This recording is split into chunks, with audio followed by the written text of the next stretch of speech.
Even though we're going to be live, this isn't officially the start of the show. The stream is live.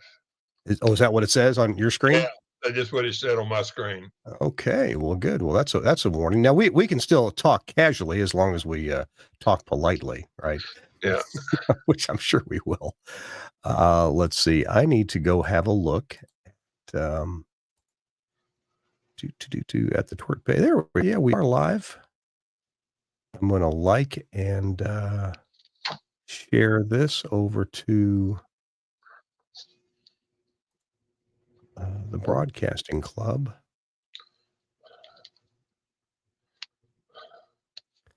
There we go. And we'll post this. Hey, buddy, thanks for joining us. We are just getting ready to do a live TWiRT show an hour later than usual. I promoted that earlier in the day on the various platforms. And Charlie had a prior commitment, so that's why we're on the air just a little bit later than usual. Let's see. Yeah, I think this is working. We are not live on the TWiRT YouTube channel today because that requires credentials that I don't have. So we are live on Kirk Harnack's personal YouTube channel. So, but we'll get it posted over to the regular YouTube channel within the next few days. All right. Okay. All right. We've got about a minute to airtime. Not that we have to follow that precisely. Again, welcome to the the live show where Kirk has the flu and Charlie's wife has got it and Chris's Tar's got it. And I went and got some antibiotics yesterday. Let's hope they kick in. You get a Z-Pack? No, let's see. What did I get? My wife had some other issues, so she also got a steroid pack. We just got the they different names for it. Augmentin is one name for it. Yeah. But that's not what it says on the bottle. It says amoxiclav. So it's an amoxicillin something. Amoxicillin and something. Yeah. And then there's even more words, but it's all chemical. I missed chemical classes in school. Makes it cost more. Yeah. All right, it's top of the hour here. I'm going to full screen myself, and boy, this is going to be a trick to try to do this. I'm not a very good technical director. I did that in high school a little bit, but that's been a long time ago. Oh, I can turn the TWiRT light on. And I'm so sorry I still don't have my Duro loudness meters here working, and it's not them. They work fine. The problem is I had to steal a power supply from one of these devices from Infinity that my microphone goes into, which supplies audio to the Duros. So those of you asking, that's what it's about. Okay, let's start This Week in Radio Tech, episode number 733, about transmitting through snow and ice in Florida. Pretty unusual. And we'll start the show in 3, 2. Hey, welcome into This Week in Radio Tech, the show where we talk about everything from the microphone to that light bulb at the top of the tower. Hey, I'm Kirk Harnack, your host. Delighted to be here. If you're watching live, we are on an hour later than usual because that's when our guest could make it. And our guest was very important to me this week because of some amazing weather events that happened last week. I'm in the Nashville studio. Last week we did the show from Hawaii, but I'm back here in Nashville today. And that's good. I'll be here, I think, until NAB. I'll be right here in Nashville. Chris Tarr is under the weather like a lot of people are right now. He said he is not feeling well and hasn't rolled out of bed. He's feeling so bad. But anyway, glad to be here. I got to see a doctor yesterday and got some antibiotics flowing through the veins. All right, enough of that. Let's get our guest. Our guest has been through, a whole lot of weather events and whatever trouble you can have with a transmitter site, he's been through it, and he's been on the show before. I introduced him as your friend and mine, Charlie Wooten. Charlie, it is so good to see you. Let me get you on the screen here. Hey, how you doing? Good to see you. Good to see you. You're coming to us from where today? I'm in my office in Panama City, Florida, at the Out building. Okay. So yeah, that's a building where I have visited you before. Seems like when I was there before, maybe they had just built you a new STL tower after Hurricane Michael came through. That's correct. Oh, wow. Yeah. Wow. What a memory. How many years ago was that? That was in 2018, so that's 6 years. Okay. That makes sense. Yeah, I was on a driving trip. I drove all the way down there to see you. That's and what's so weird, Kirk, is that we're going to be moving into a new building, probably middle of the year. Oh. We're with the way radio is these days. When we built this building in 1998, we had 46 employees, Mm-hmm. and now we don't have 46 employees. Mm. And so we just don't need this building anymore. And so we're going to be downsizing into a smaller building, and we'll be doing that sometime, and we should be occupying it June, July. Now, yeah, it's don't disclose anything that you can or shouldn't, but is that a building that iHeart owns, or are you guys leasing it from someone? Releasing it. Oh, okay, so that makes sense to downsize. If I say if it's a building that you own, you could keep the building even with Actually, I think I misunderstood you. We own this building here, mm-hmm. and it's been sold to a medical group. Oh, okay. But we are leasing back our building, a portion of our building, until we move into the new building. What does the medical group have any use for an STL tower? Well, we're going to be using these fiber things. We're not going to have any more RF STLs, unfortunately. Not my call, but that's just the way things are turning out these days. Well, that brings up a question. When you do fiber for your STL, is that the same fiber service that's used for people's internet, or is that some kind of special private or semi-private fiber? In some cases, it is special fiber. In the case of our Owenwood Road Tower, it's well, actually, now that I think about it, all of it is commercial fiber, I guess we could say, opposed to residential fiber. Gotcha. And it's for the most part underground fiber. Okay. Which is good in a hurricane, but bad when you have a backhoe crawling around. Gotcha. But we're going to have 2 entry points for data using what they call software-defined WAN, and so we'll have a seamless switchover using cellular data. Yeah. And it's almost an immediate, instantaneous switch. I played with it in Tallahassee when I actually put our Gates Air IP 100 over there. Mm-hmm. That's on WGMY. I unplugged the Comcast modem, mm-hmm. and it just kept on trucking. Yeah, didn't miss. There was a little blip, and that was okay. it. Okay. Yeah. Wow. Does that mean? And we ought to do a whole show on this topic sometime about SD-WAN, because I hear other radio groups employing this technology as well. But does this mean that data is flowing on both paths at the same time, or does it actually tell the backup one to start flowing now when the first one dies? Data is showing up simultaneously. Okay. All right. Good. Because there's other ways to do that, but SD-WAN is kind of the clean, IT-centric way to get that done. I've got some of the Omnia MPX nodes that stream micro MPX, and they have two network interfaces on them, and you can simultaneously stream the same micro MPX to both of them, and there's never a blip switching over because it just tosses I've already got that packet, and it does that 200 times a second. and until one of them goes away. Oh, thanks, I needed that packet. Good deal. Hey, Charlie, we're gonna we take an early break in the show. If I can, by the way, friends and folks, our good friend Suncast, our normal producer for the show, he's on vacation. He is floating on a cruise ship somewhere right now, and good for him. I hope he's nice and warm. But that means that Kirk Harnack is technical producing today's show, and that could be pretty interesting. I'm stalling right now because I'm looking for I'm looking for the thing I want to share with you guys, and I'll find it here in a second. I promise you I will. Let's see, where is it? No, it's not there. You'd think I'd have this. Oh, wait a minute. There it is. There it is. Okay, we're going to share this with you. Charlie, we're going to be right back, and what I have to share with you is, here we go. we go. Well, we can keep Charlie on the screen. If you have anything to say, Charlie, you're welcome to. Although this isn't the automation that iHeart uses. Tell you what, I'll just put this full screen. How about that? AIR, AIIR. That's a company that liked this automation system so much they actually bought it.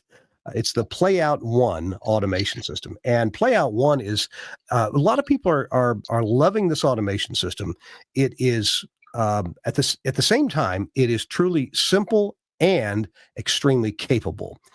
They keep adding features to it, and when they do it in ways that maintain the same kind of user interface. So if you already know how to use PlayOut One, you typically know how to use the things that they add to it. Now, I'm a fan of PlayOut One because for several years now, Kirk Harnack has been using PlayOut One at his radio stations. As you may or may not know, I'm part owner of about 21 radio stations. We have stations in Mississippi, Arkansas, Hawaii, 2 different islands in Hawaii, and in American Samoa. And now at all of our stations, every single one of them, we use PlayOut One automation. PlayOut One is Windows-based, and it operates very, very reliably in Windows.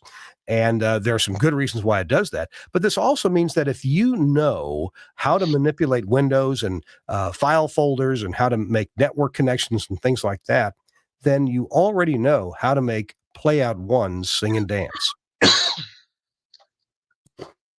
So PlayOut One does voice tracking. They have this remote voice tracker that is just amazing. It's called WebVT. And we've got probably 24 voice trackers at our stations who do voice tracking with PlayOut One. Now, as a new sponsor, I want to tell you, I've been doing ads for a couple of weeks for PlayOut One, just telling you how much I like it. But I haven't been giving you a lot of technical information about PlayOut One. Well, that's coming because Ricky, the CEO of PlayOut One, Ricky is going to be featured on the program with us in some 60-second ads to tell us more about PlayOut One. In the meantime, I highly encourage you to check this out. Go to AIIR.com and look for PlayOut One Pro. We just put 8 more of them on the air in Hawaii, and they're running 8 stations of ours, and they're doing it very, very well. Really appreciate the guys at PlayOut One and all that they do. Thanks, PlayOut One, for sponsoring This Week in Radio Tech. All right, back to Charlie and Kirk. And Charlie, let's just go ahead and set this up. You got surprised, well, almost surprised by a snowstorm with ice. Kind of set up the day or 2 or 3 before this thing hit you guys in the Florida Panhandle, and give us the story from the beginning. Well, we were warned about it about the Friday before it happened. It happened, actually started snowing here Tuesday afternoon, last Tuesday afternoon. And then I guess we knew about it on Friday. So Monday I went to all my sites, and the only thing I knew to do, because we don't have ice here that often, I keep hearing people talk, well, just lower it down to 50%, you'll be all right. So I did. And all but one case that worked fine. One of them wanted to fall back. It wouldn't go back any lower than 50%. I had to go manually drop it to 30% because it did not want to stay on the air. But I took care of that quite quickly, and we'll have some pictures here in a few minutes about why that particular site was so persnickety about the ice. I mean, we're in Florida. We don't need radomes. We don't need heaters.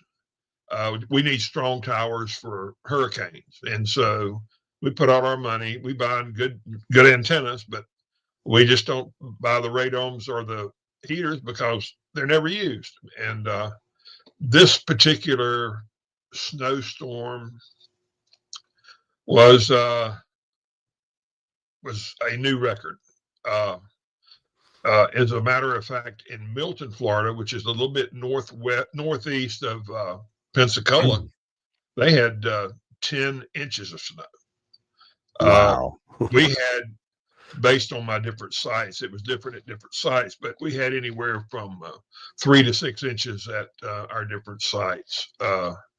And at one particular site, the one I was mentioning a few minutes ago with all the ice, it had a lot of ice in addition to snow. It got hit. I mean, we'll show a picture here in a few moments of that tower down at Port St. Joe, which is the tower itself is only 3 miles inland from the Gulf of Mexico. And you would think that the warm Gulf waters, yada, yada, yada, we wouldn't have any problems. And that was the one I had the most problem with was that one. And it literally iced up. And I've got a picture I took. I didn't even notice it when I came in because I was in a hurry to get the station back on the air. But when I was leaving the site, I looked up at the tower as I was driving out the road, and I saw, whoa, look at all that ice. And then I went back, and then I realized, looking at the ground, there were these big chunks of ice about the size of my fist that were coming off the tower. And Let's it just started to thaw. let's see if we can go ahead and show that, Yeah. Charlie. Let's see here if I can do this right. Let's see. Nope, that's not right. I got another way to get this done here. Let's see if we can get this back. There we go. We got the background on. That's a little bit helpful. And then we get rid of the bug. And now here is the tower that you were talking about. There's the tower, and you can see the ice in the pine trees. Mm-hmm. You can also see the tower is heavily iced, and the antenna is also heavily iced. And luckily, I've always carried a hard hat around with me in my truck.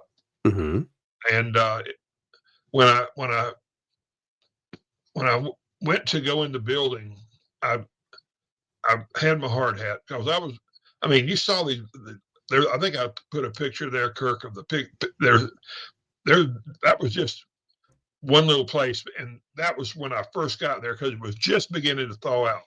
When I left, there was probably 3 times those chunks, and some of them were as big as, like I said, as big as my fist, and they would really put a hurting on you if they hit you. I mean, when they reach the ground, they're almost going, I would say, terminal velocity. If they had fallen 1,000 feet, that would be well over 100 miles an hour. And they were on the guy wires as well. So it wasn't just right there at the tower. It was all out away from the tower. And one of the roadway going into the site is also a guy path. So it was amazing.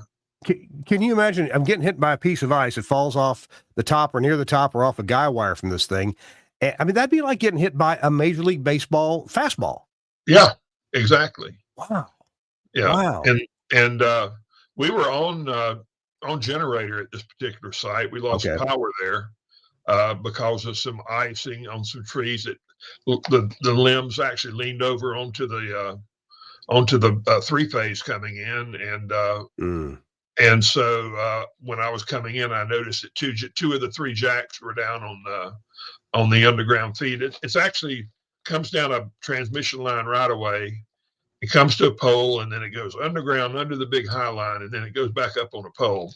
But right there where it exited the underground going on down the road to the tower site, I had 2 jacks that dropped, and so obviously we had no had no power except for the 1 phase that was there, and all that was lighting up was a little bit of rack equipment, and that was it.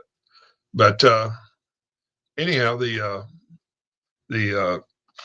transmitter wasn't happy, and I had to go back down there another day later and bring it back up to full power, and everything's been happy since. Knock on wood. We were on generator at that site for about 20 hours. On that particular site. You seem like the kind of engineer that keeps your generators tested and ready to go, because during the summer you've got thunderstorms, and of course every few years you've got the threat of a hurricane or an actual hurricane. Yeah. Back when we had Hurricane Michael, when we lost the STL tower at the studio, I had 2 radio stations that were just dead carriers. They were on the air, but they just had no audio. And which we fixed rather quickly, but we had the only 2 we had on the air after the hurricane were fed with underground fiber from AT&T, and we were able to keep our audio on there. But our power was not a problem during the hurricane. We had power; it was just generator power. It wasn't commercial power, and commercial power didn't come back for in some cases 2 weeks. At one of my sites, it was 2 weeks. They had to rebuild. I forget how many, maybe 12 or 15 miles of three phase down a highway, and then cut off on another road, and then into the site. Charlie, I've got a question that you may not be able to answer because you don't have much experience with this, but I was wondering about, when ice gets on an FM transmitting antenna, it essentially detunes the antenna. Right. And so the transmitter is not happy. So we're going to talk in a few minutes about various methods that transmitters use to fold themselves back to reduce their power automatically. You said you went and did it manually in anticipation of this because you really weren't sure of the behavior of your fold back systems, and that's understandable. But just as the show was starting, you and I were talking about RF STLs, because you said that your company is going largely to fiber-based studio to transmitter links, and I get that, and I'm a believer in that kind of technology. I was wondering, I haven't experienced myself much in the way of icing of STL antennas. What happens to 950 megahertz transmitting antennas or receiving antennas, for that matter, when they get loaded up with ice? Have you any experience with this? No, I don't. And I did not notice. But I will say this: I did look at my signal strengths on my Mosley Starlinks, and they go to Owenwood Road, and then to this particular one we just had the pictures of, which is a CD link, an old Harris CD link, which I use as a backup. That I primarily use IP at that site, and I have the CD link as a backup. And didn't notice any change in signal strength. There may have been when the heavy ice was there after, because I wasn't able to get to the site. Yeah. They had roads closed, and they wouldn't allow. And there were there's two bridges I have to cross. One of two, I can go one way or I can go another way, and there's bridges, but these bridges cross the intercoastal waterway, so they have to be very, very tall. And so those bridges were closed. Nobody went across them. Because all you do is go up there and you slide right back down. So I had to wait till the bridges were open before I could even go to that site. So yeah, I take it your roads were all ice covered. Oh, absolutely. Yeah. Okay. And snow covered. They were ice covered. Was weird. Closer to the coast, it was ice. Further inland, it was heavy snow. There was snow also by the coast, but not as much. The further you went inland, the more snow there was. And people talk about a dry snow and a wet snow and a heavy snow and a light snow. I don't know. I would call this a heavy snow if I have it right. It was a heavy snow, big flakes. We're gonna. You got some pictures from elsewhere around the area. We're gonna look at in a few minutes. How? Look, I have driven on sheer ice miles and miles to transmitter sites up Interstate 55 through Missouri to get to Frenchman's Bayou, Arkansas, and I said Missouri. I'm in Arkansas, and miles on ice, and the only other vehicles near the road were jackknife tractor trailers. There was nobody else was on the road. In fact, at that time, my work vehicle was a Nissan 300ZX. Yeah. And that sucker would go great on the ice because I knew how to drive it. And even on the ramps, you'd ramp and they curved. And if I took it just the right speed where I didn't feel pushed to the left or pushed to the right, it would go right up that ramp. Well, I got to tell you, I got up to the state road, and I'm going on this road is straight for miles, probably 15 miles. It doesn't take a bend. And I'm driving up this thing. I'm getting ready. I see the crossroad that's going to go to the transmitter site. And I start braking. Nothing happens. That car slid for, I swear, half a mile. And I wasn't going that fast. I was probably going 30 miles an hour when I started. Yeah. And I slid for half a mile. And of all things, I came to almost a stop just at the point where I had to turn. I can't believe it. Well, and then go ahead. I don't have a whole lot. In fact, I have zero experience driving in snow and ice. I mean, and so I tried to keep it between 20 and 25, but maybe I was being a little bit chicken, but but over conservative. But I kept it between 20 and 25 while we had the ice on the roads. But Yeah.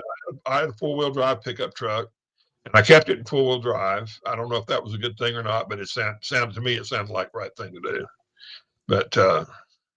anyhow, that's my operating speed in ice. It's about 20 to 25. I'm sure a lot of our listeners and viewers, we have plenty of advice about driving on ice. My advice is you don't want the slow, and you don't want to put pressure left or right, because then you get bad things happening. Yeah. Hey, we're talking to Charlie Wooten. Charlie, what's your title these days with iHeart? Regional engineer this week. Okay. There's a little private joke going around right now. It's regional technician, but if there are any iHeart people watching this, they'll get a chuckle out of that. Regional technician. And you oversee about how many transmitter sites?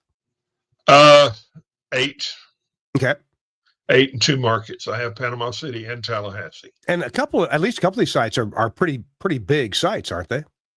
Yeah, a couple of those are big. One of the ones at Tallahassee, I've got 3 full power FMs and 2 translators on it. With I got a combiner for the translators, and I got a combiner for the high power stations. Mm-hmm.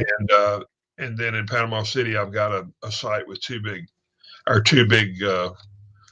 stations here, the country station and the AC station. They're a bulk of our income here, and they're on the same tower, 1,150 foot power rod. Charlie, I tell you, I can't wait to get some feedback. Excuse me, in comments on Facebook and YouTube, because here, I have a little bit of experience with snow and ice. You have almost none, and you weathered through. You did some preemptive things, and you've got sites that are good sites anyway, because you're a hell of a good engineer. But I'm eager to hear from some other engineers when they make comments about, well, here's what you should do, and of course, how long has it been since you've had a snow and ice storm, anything like this, Charlie? Well, honestly, we never had one like this. Mm-hmm. We've had one probably 2 inches less than this, 1989. Mm-hmm. And the only one I can think of before that would be when I was in the 3rd grade in 1958. Oh, wow.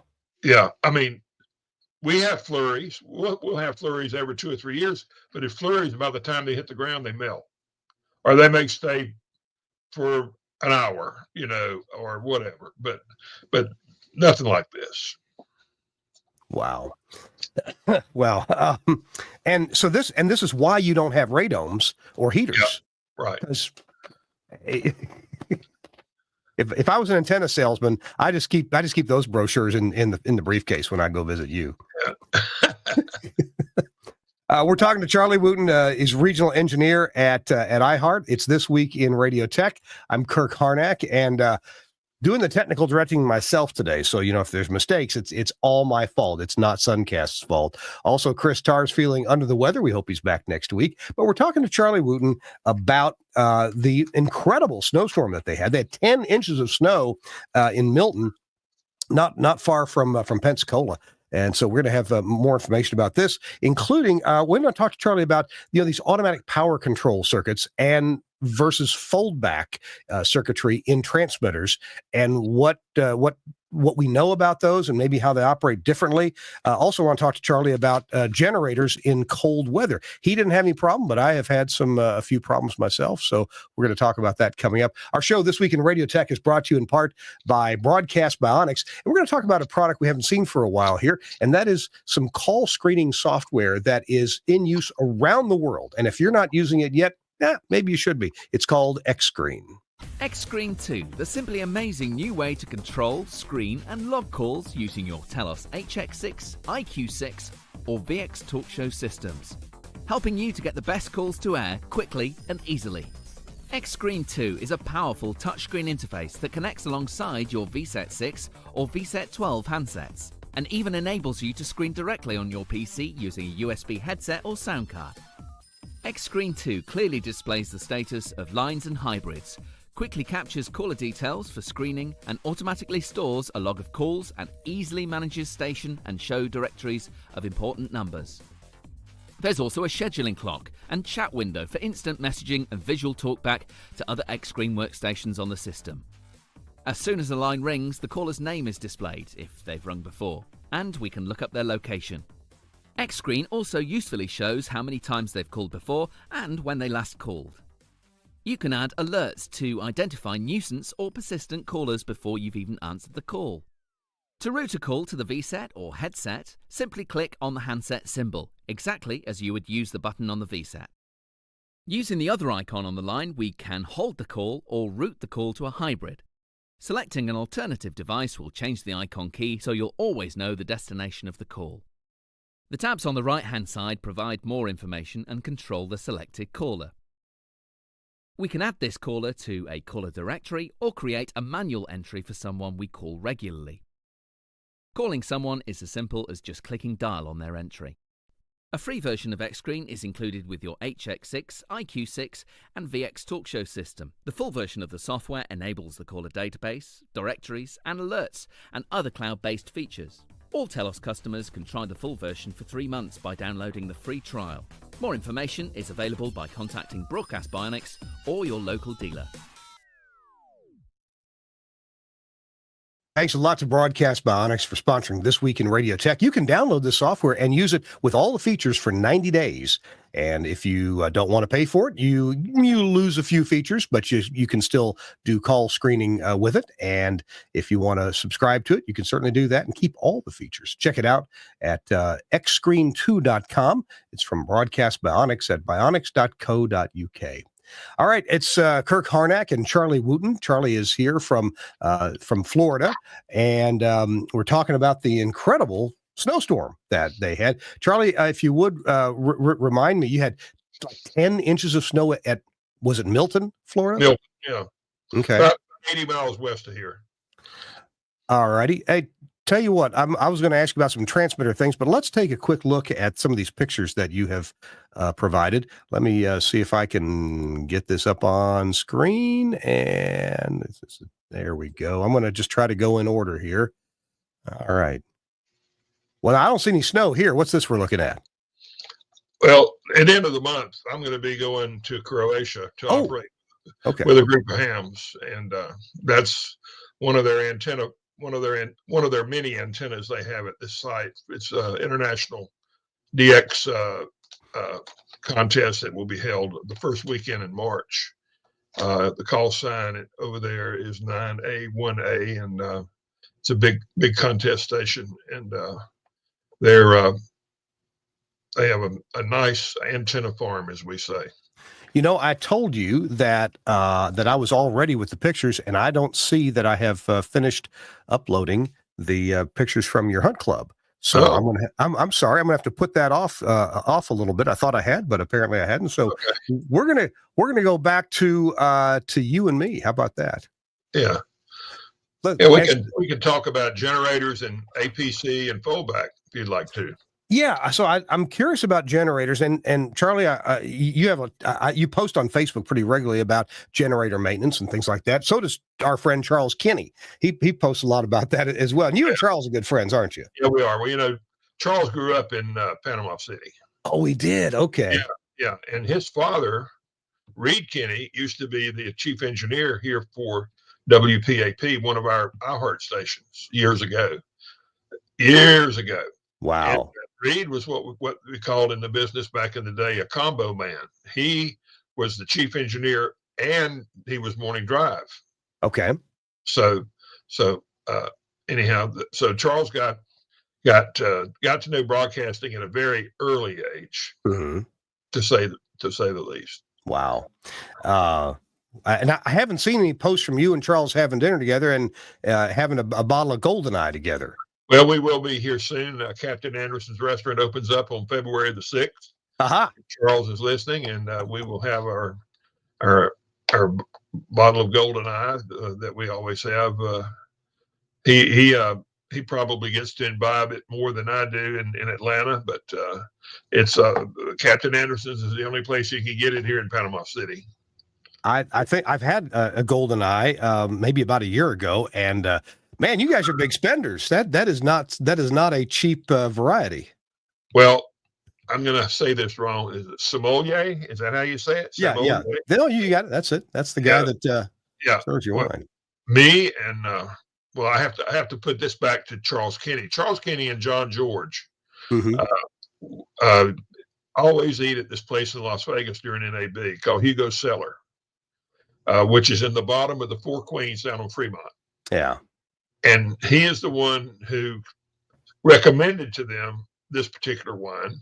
Mm-hmm. And that's how they got started drinking it. So it's a tradition to go to the Hugo Cellar in the basement of Four Queens on Fremont Street during NAB and have their excellent food and have a bottle or two of Goldeneye. And I mean, this place is so cool. It's like old Las Vegas. Yeah. And it's red velvet. You know what I mean? It's got red velvet chairs and big air, and you can just see in your mind's eye, a couple of guys from New Jersey who work for the mob over making a deal in the corner of this place because Sure. it's dark. It's called the Cellar and it's dark, but it's a cool place to eat and the food is absolutely phenomenal. Now, is this where you've made all your transmitter and antenna deals? Oh yeah, absolutely. maybe. Hey, I've got some 3-inch coax I'd like to see. Hey, you're interested in a little heliax? Because you can't get heliax anymore. But I've got that's right. Heliax. Yeah. So back to the question of generators. That was a good sidebar right there. Yeah. But on generators, you got a lot of experience. My only experience with generators and cold weather, it had been cold for days, if not weeks, in Arkansas. This same site that I described earlier, sliding to get to it, and chunks of ice falling off that tower as well. And it turned out that the generator wouldn't run because the day tank wouldn't replenish from the main tank. This was all outdoors, and the tank was separate. And the line went across the concrete pad. It appeared that the diesel fuel had gelled up. I won't say frozen, but had gelled up. Right. And so here I am on a cold day with a propane torch I happen to have in the building, heating up the fuel line. And I'm thinking, is this smart or is this stupid? Yeah. But it worked. I ended up, sure. I got fuel in the day tank and generator eventually started and everybody's happy. And I just had a few bruises on my back from ice hitting my back at 100 miles an hour. Yeah. So, well, down here, our generators, we have Onan generators, Cummins Onan, and they are all, the tank is integrated with the generator. The generator sits on top of the tank. And the generators, of course, have block heaters in them. And they get their feed right out of the tank. And so we don't use a day tank or anything like that. They're fed straight up out of the big tank.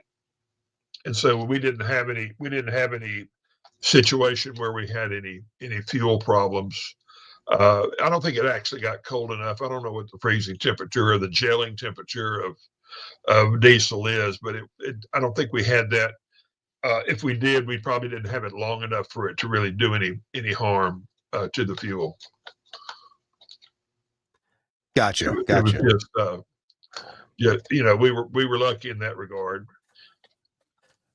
So do you have advice for people thinking about a generator? And at a big site, it may be easy enough to justify a big generator, a proper generator that has a tank under it and all the accoutrement that goes along with a big proper generator, including a budget for maintenance. Do you have generators at smaller sites as well? And if you do, what kind of generators do you choose for those? Our smallest site would be our AM site in Tallahassee. And it's a 5 kW AM. And we actually have a 40 kW generator at that site. That's the smallest we have. Here at this building we're in now, we have a 200 kW which came in real handy during Hurricane Michael because we had like 12 families living in various offices in this building, and we were able to enjoy air conditioning and all of the comforts of home, so to speak, without any problems. We even had our internet here because part of our internet came in on AT&T underground fiber, which was underground fiber all the way to the central office, and so we were able to have those amenities, so to speak, during the hurricane. But all of our generators are nominally 125 or 150s, and they're all O&N with Cummins engines, and they're all diesel. Yeah. Oh, wow. Yeah. Okay. But you don't have a site with a generator that you've got to pull out of the building and hook up with a cord and pull a ripcord. Okay, good. No, everything is automatic start and automatic switch over. And I'm sorry if you already said, do you have any that are run on natural gas or propane, or are they all diesel? They're all diesel. No, everything is diesel. Do you have any feelings about propane or natural gas generators? No, I don't have anything negative or anything. I mean, one of my best friends works for the natural gas company in this area, and I know at least one of the local TV stations here operates their generator off of natural gas, but we've just always done diesel, and we've got very good relationship with our local fuel people, who even in the worst of conditions will come and keep our generators going. And we also have an agreement with local emergency management, because we are the primary EAS stations, and especially after Hurricane Michael, because we were the only ones on the air, so they know we have a track record of staying on the air, that we have access to the county's fuel supply at the county yard. Of course, we have to pay for it, but it's available for us to use, and then we pay for it forever, how much we have to use if we were getting into a really bad situation. Fortunately, we have never gotten in that situation. Even during Hurricane Michael, we were able to get fuel to our generators through our local jobber or through the iHeart contractor. They had Infinity out of North Carolina, who did a lot of the fueling work at our transmitter sites and our studios after Hurricane Michael. Gotcha. I want to put off our discussion on the automatic power control, because you mentioned earlier about your AM station, and I keep reading some headlines here in the last couple of days about the AM for every vehicle bill being reintroduced, and Right. And some controversial statements between what the guy who's the head of the CTA and of course NAB. How do you feel radio was in general, whether it was your AM or your FM, in getting needed information out to your residents in the Florida Panhandle and probably lower Alabama as well, about this snowstorm and what they needed to do to stay safe or stay warm? Well, AM in some cases has been more reliable than FM, because the towers are shorter. They're not as susceptible to wind, even though I have to say in the same breath that I lost 300-foot towers in a directional array on 590 here during Hurricane Michael. But the other side of that coin is we were able to get a long wire up and get the station back on the air. If you lose a 1,000-foot FM tower and you were running 100,000 watts, it's not going to be that simple to get something up in the air to equal that coverage or even approach half that coverage in a big hurry. So AM has its place, and I really hope that AM continues to be available, and I'm really interested to see what these new AM digital tests that people are running or how that works. Yeah. And AM, I guess the way I feel about it, AM has its place. And what's kind of important is that it's already in place. We've had AM stations for 100 years now. Yeah. And we have transmitter sites all across the country. Granted, they're not all in great shape. The economics of AM day to day in most communities is not great, but we have the infrastructure. It's all there, and it does work. If you look at the arbitrons, Mm-hmm. and you look at, and this is only in very successful AM station, AM markets where you have a news talk in maybe the top 50 markets. AM radio stations are right in there with the rest of them. You know, that they're not way down the ladder. I was looking, I get this thing from Inside Radio every day, and I get the ratings, and you look on those, and like WSB in Atlanta, the AM, you know, number 2, sometimes number 1. You know, WLW in Cincinnati the same way. But it varies with the market. It's not just because you're 50,000 watts, not just because you're on a clear channel. You know, it varies with the station itself, how well it the programming, the quality of the programming. Especially if it's news talk, and most of these are news talk. FM, although it makes news talk sound really clear and cool and all of that, news talk is a perfect format, in my opinion, for AM radio. You know, sure. Just, you know, I'm not sure it's the best thing for music, but you know, if you're going to play oldies or something like that, maybe perhaps it is. But you know, AM is perfect for news talk. That's my opinion. You know, throw bricks at me now. Hey, we are talking to Charlie Wooten, and he's in Florida. He's been in Florida you've been in Florida all your life, for most of it. I was born and raised right here in Panama City. Okay. All right. 1949. All right.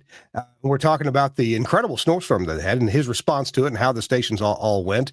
And by the way, I want to make a quick mention here. Charlie, look at this. We got a comment here from Hal Neller, and he says, "It's good we live in Florida." Now, this is a feature on This Week in Radio Tech that we normally don't have. But since we are actually streaming, because Kirk is making mistake after mistake, you know, punching up the show here on Facebook.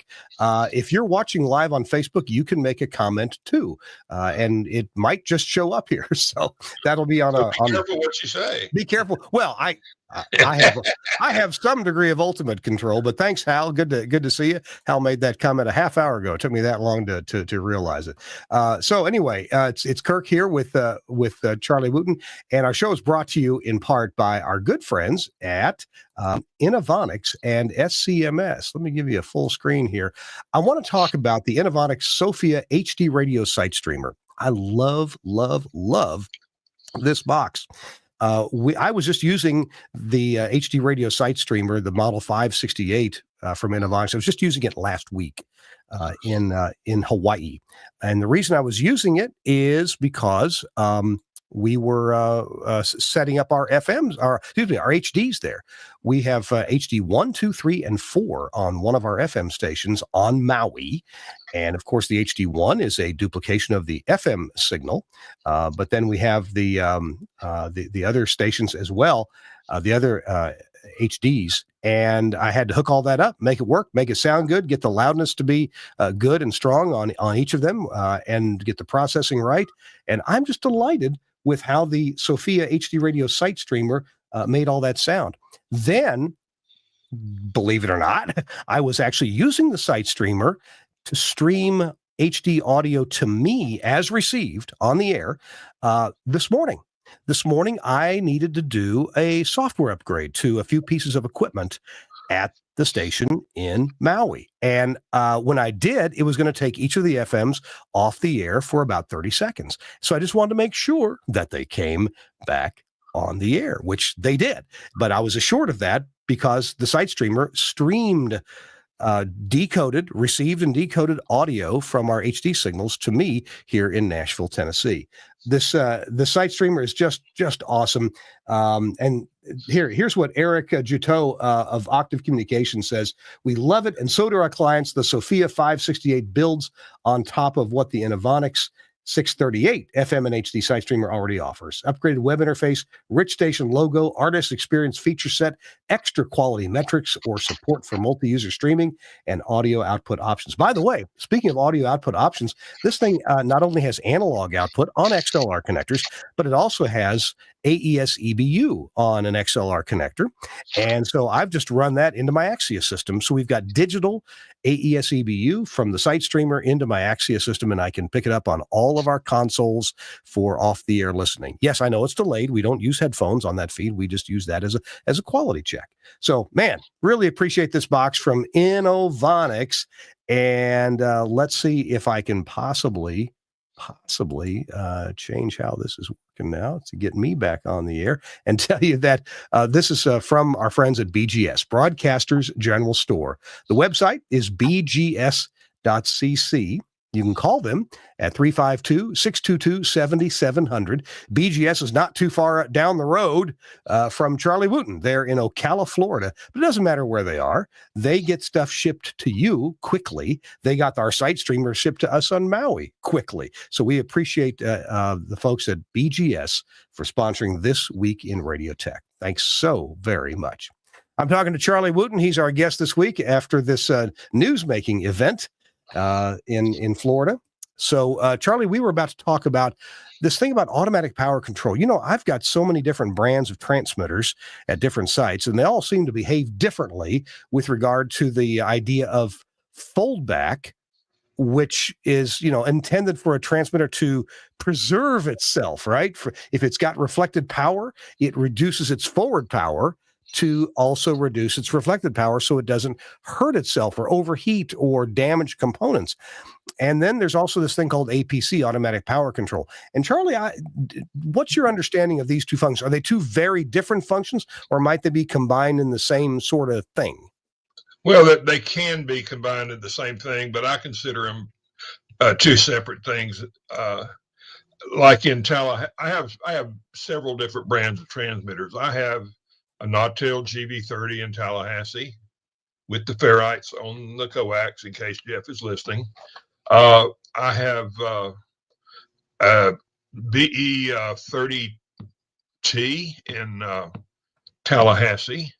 It's got an APC control on it. You push a button and, you know, but I had to go over and I wanted I didn't have that remoted. I have power raise and lower remoted, but I wanted to disable the APC. I didn't want the APC to say, hey, what's going on? I'm going to bring the power back up. So I disabled the APC and turned the power down. You know, and then I've got a Fax 30, Gates Air Fax 30 here in Panama City. And I've got a couple of HT25s, which have fullback. And I don't use the automatic power control on the HT35 because they can be problematic with running the screen up too high and giving you a screen overload and shutting the transmitter down. I learned that a long time ago, so I don't use the APC on the HT35s. But that being said, I just roll the power down and let it run at that. But there was something I wanted to show you. Because of what you were just doing in your commercial. Uh-huh. I don't know if you'll be able to see that or not. It'll be backwards probably. Oh, I think I recognize that. No, it's forward. I can see it. Yeah. That's actually my HD2 station in Tallahassee I was monitoring. Yeah. So anyhow, I wanted to do that before I forgot it. The APC I wanted to turn off because, like I said, I didn't want it to try to take control and bring it back up. Oh, yeah. And so you know, I need to remote that function. I haven't done that in Tallahassee. It wasn't remoted up when I took over that market a couple of years ago. It wasn't remoted, and I really haven't done any changes over there as far as transmitter control and whatnot. So I need to do that. But we don't have ice here very often, so I don't even know if my fullbacks really work. They actually did. I found out later that they actually did, but at the same time, I didn't want to rely on them without knowing that they worked. And so I went around proactively, I guess you'd say, to all my sites and reduced them to at least 50%. And in all cases, except that one we were talking about where I had the really heavy ice, It really needed to be down to 30% to be happy. Everything went fine. Now that I know about icing, I actually learned a lot during this icing. I know, things to look for and things to worry about and not worry about that I was worrying about. So it goes both ways. But I just wasn't comfortable just saying, the foldback will take care of it. I really didn't want to.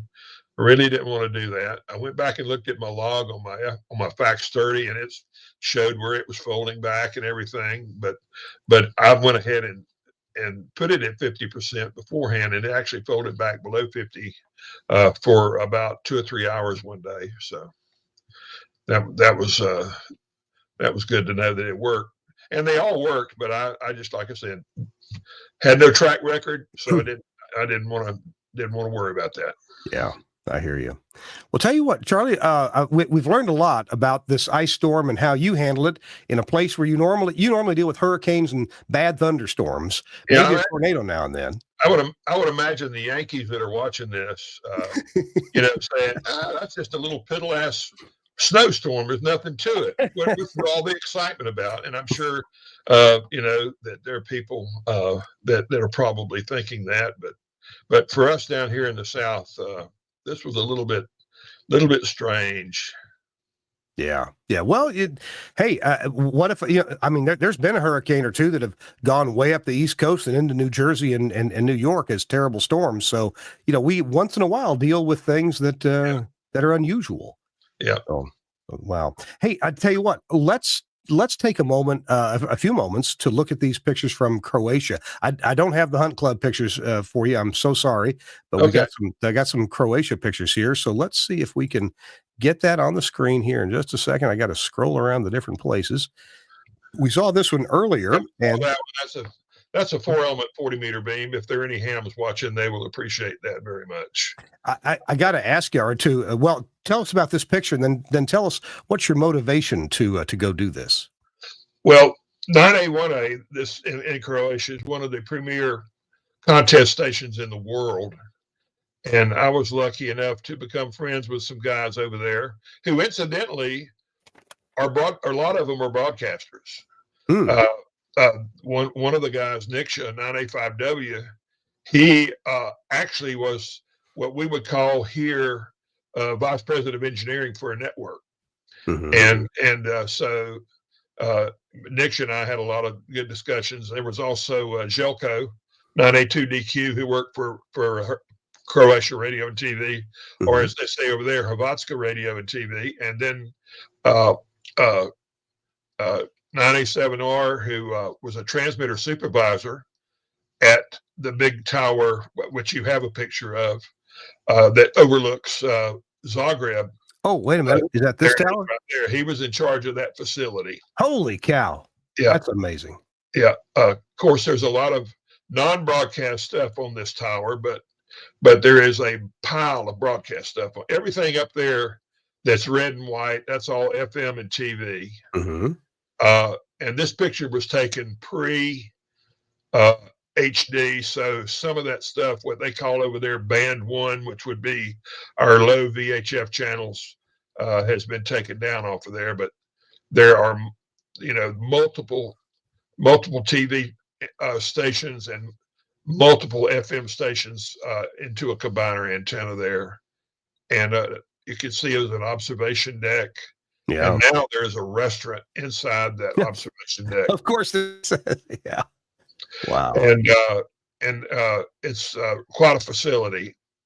And you say SLJEME, SLJEME is the way it's spelled. But that overlooks the city of Zagreb. And it's up about 3,500 feet above the city. Wow. And then, it's just a really, really neat location. We got a couple others. Braco, he was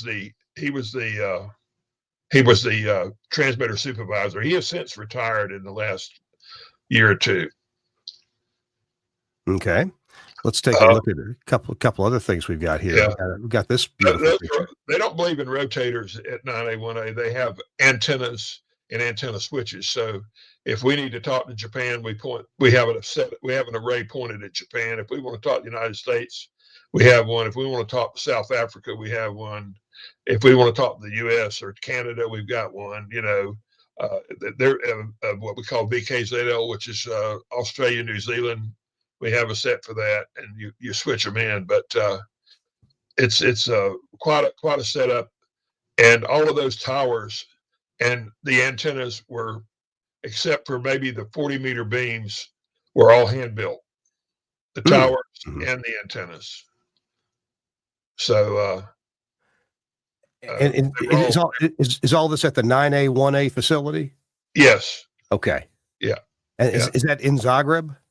Yeah, it's a little village called Kozacha, which is about 25 or 30 miles southwest of Zagreb, is where they have this. And the reason they picked this particular location is because during World War II, the Germans discovered that the ground conductivity in this area was really high. Mm. And so that was where the area where they had a lot of their communications. The German army had some of their communication sites around this area. Mm-hmm.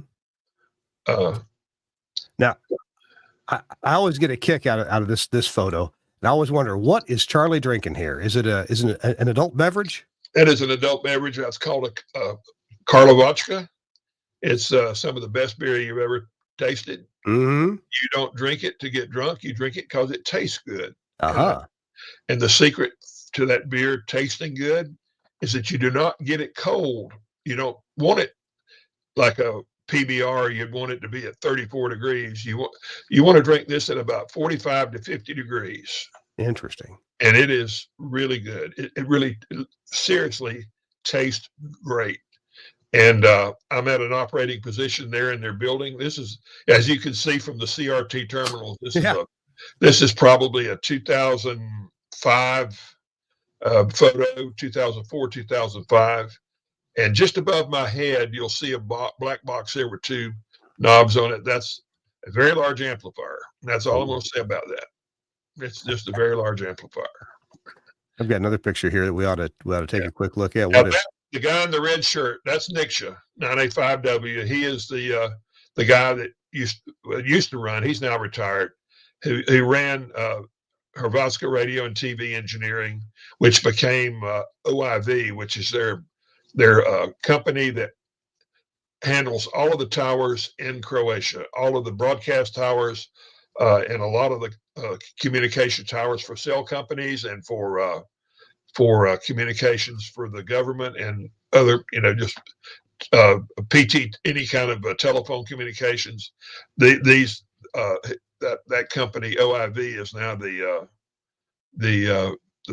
took out, basically takes care of the RF portion of Croatian radio and TV now. Gotcha. And we have, I think this is the last picture. Since we were talking about ice, mm-hmm. This is a picture of the antennas. During an ice storm, you'll notice the elements are sagging, and luckily none of them were damaged, but they did sag quite a bit. Yeah. During this ice storm, and that's about it. Wow, that's something else. Let me get us back in the slot here. There we go. All right. Wow, Charlie, tell you what, we're going to have a tip of the week coming up in a couple of minutes. I hope you can come up with something that's useful to our listeners and viewers on whatever topic you like, whether it's ice or preparedness or something totally different, whatever has been on your mind here lately. I'm Kirk Harnack, and this is This Week in Radio Tech, and I've been hope you've been enjoying it too, talking with Charlie Wooten. Don't go away. We're not finished yet. We've got a little bit more to do. I've got to see if we can figure out how to get this. I'm going to share this way so I can change it as we go. Let's see if we can get this on the screen. Oh, here we go. Let's get a full screen. This portion of the show is brought to you by Angry Audio. And this is one of my favorite things that they make. It's the USB analog audio gizmo. Now, you can buy audio interfaces for USB for computers. You can buy those all day long. I mean, some is as cheap as $50 or $70 or so, and then they go up from there. This one is the one you want for professional broadcast applications. Why? Well, there's a technical reason why. This one actually sounds excellent, and it can actually handle peaks in and out of up to 24 dBm. How they do that is just amazing with the power supplies that are inside. And, excuse me, the way that Angry Audio has designed to actually break the ground between the computer and the analog audio system. And this means the noise floor is reduced dramatically. This also means that you don't get a lot of the hum and whine that you might normally get from USB audio cards. And I've tried several where I have gotten hum and whine, even though I was doing everything right, but grounds just weren't very happy with it. Well, this fixes that problem. I have installed several of these USB analog audio gizmos, solve problems, perfect audio, absolutely love it. And this is available from Angry Audio. So get the USB audio gizmo. You can read about it here at angryaudio.com. You read about, I'm not going to read the page to you, but just let me tell you, this dude is heavy. It feels professional because it is professional, and you will be delighted with it. It also comes with the cables that you need. Look at that. It comes with, hello, I know they want you to sign up, and I already have. Okay. They give you the cables that you need to get audio in and out, including the Studio Hub adapters for male and female XLRs. So you do get XLR connections when you use the adapters. Or you may be like me and you're plugging this into some kind of Axia or other AOIP system that already has Studio Hub RJ45s. You can just use a piece of Cat5 cable, and you don't need the adapters. You can put those in the drawer and use them for something else. And it comes with a super high quality USB cable. So check this thing out from Angry Audio, the USB analog audio gizmo. Thanks a lot, Angry Audio, for sponsoring This Week in Radio Tech. In fact, I'm going to go see Mike Dosh tomorrow and pick up some more goodies for my own stations. Hey, our show also brought to you in part by Max Connect Wireless.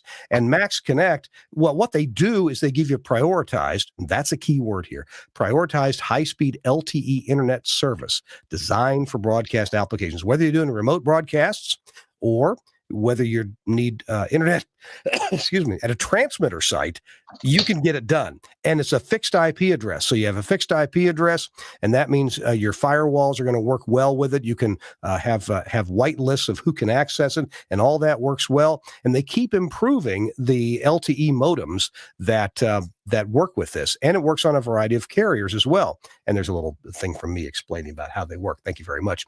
But now they have a new service where you can actually get internet satellite data service with LTE as a backup. So let's say it's a remote site, the dish fills up with snow, and guess what? Your LTE takes over. And they have a really smart LTE router that will, prioritize which service is going to be in use. That way you can keep your data costs down and still have good service to your transmitter site. So check this out from Max Connect. They've really got the package together. If you give them a call or send them an email, you can do the contact us page right there, and give them a call or get in touch, and they will be glad to help you out. I love this from Max Connect. It all started out with our friend Josh Bone, who has really done a great job with Max Connect and getting this going. Thanks, Josh, for sponsoring This Week in Radio Tech. I'm Kirk Harnack, and we're going to finish up our segment here with Charlie Wooten. He's got words of advice as if he were teaching a class, giving us what we need to know. Charlie, what's our tip of the week today? Well, we talked about diesel fuel.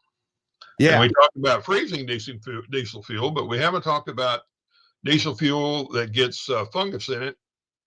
And so one of the things you need to do is to buy, if you have a diesel algae, it gets algae, fungus, whatever you want to call it. It actually grows in the diesel fuel if it sits there dormant.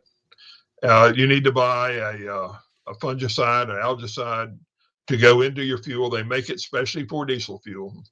and put that in your diesel tanks. They all have they come with a measuring device that a measuring bottle that you use to be able to put the right dosage into however many gallons your tank is. So there's your little morsel, I guess we would say. So I'm guessing that if you're an over-the-road trucker, you may not have to worry about this because you're using the diesel fuel every day. Yeah, but if that diesel fuel is going to sit there for weeks or months or a year, yeah, you're constantly replenishing that tank, and so there's not any time for it to, like they say, what is it, a stone, an unturned, what is it about a stone in moss gathers no moss? A rolling stone gathers no moss, but that diesel sitting there, it's not rolling anywhere, is it? That's right. Yeah. So, I mean, that's basically it. Yeah. Wow. It amazes me that there are algae or fungi that can grow in diesel fuel. Isn't that weird? It's just like you would never think the diesel could freeze. Yeah. So whatever the organic compound in diesel fuel that is allowing it to freeze is probably the same thing that allows the algae to grow. Where would you normally purchase algicide or fungicide for your diesel fuel? You import it into the fuel spout. No, I'm sorry. Where would you purchase that? Oh, most of your diesel places will have it. Diesel, Cummins Odan or Florida Detroit Diesel here in the state. Anywhere where they do diesel service work, I'm sure that Amazon sells it. Yeah, probably. They sell everything else. Yeah. All right, Charlie. Diesel algicide. Diesel algicide. We'll put that in the show notes. I'll look up a couple of them, and of course, obviously, the recommendation is to ask your diesel. What do they call them? Jobbers. Whoever's delivering your diesel wholesaler. Yeah, the jobbers would probably have it. Yeah, and they have the treatments they want to sell you too. You know what? I need to go say hi to my next door neighbor. His family owns a fuel distribution company here in the Nashville area. So, yeah. So, well, I've enjoyed it. I've enjoyed it too, Charlie. Thank you for joining us, and I hope the rest of your week goes well, and I hope snow is not a problem for you anymore. I don't think it will be. All right. Thanks so much. Charlie Wooten, the Regional Engineering Director at iHeart, has been with us. And hey, we're going to go. Thanks a lot for putting up with my bad technical direction on this show. I sure hope that Suncast is back with us next week. He's on a cruise. He's having a great time. He's posted a few pictures on Facebook of having a great time. So Suncast, my salute you. I'm glad you're taking a week off and having a good time in the sun, and hope it doesn't snow on you in the Gulf of whatever it is, America, Mexico, Buc-ee's, whatever it is. We're going to see you next week, though. We'll see you next week on This Week in Radio Tech. Bye-bye.